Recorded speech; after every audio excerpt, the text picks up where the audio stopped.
அந்த வஉசி 2 கப்பல்கள் வருகிற போது அவரது மகன் உலகநாதன் இறந்து விட்டான். மனைவி தலைப்பிரசவத்தில் தடுமாறுகிறாள். உறவுகள் சிதம்பரம் பிள்ளை ஊருக்கு வாருங்கள் என்று கடிதம் அனுப்புகிறது. ஒற்றை வரியில் அவர் சொன்னார், கப்பல்களோடு வந்தால் வருவேன், இல்லை என்றால் கடலில் விழுந்து மாய்வேன் என்று கடிதம் எழுதி வைத்துவிட்டு 2 கப்பல்கள் தூத்துக்குடி துறைமுகத்தை தொடுகிறது. கப்பல்கள் தொட்டது சாதனை அல்ல, நடுக்கடலில் அவன் கப்பலை சிறை வைத்துவிட்டு வெள்ளை ஏகாதிபத்தியம் விலைக்கு கேட்டது.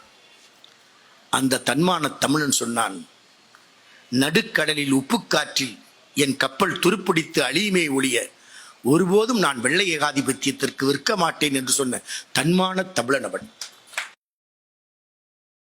சுதேசி போராளியாக முதல் வர்த்தகத்தில் பன்னாட்டு வர்த்தகத்தை எதிர்த்து சுதேசி வர்த்தகத்தை ஆரம்பித்த சுதேசி போராளி அவன்தான் முதலில் தூத்துக்குடி மில் தொழிலாளர்களுக்காக போராட்டத்தை நடத்திய முதல் கம்யூனிஸ்ட் வஉசி அவர்கள். முழு 100 ரூபாய் தாள்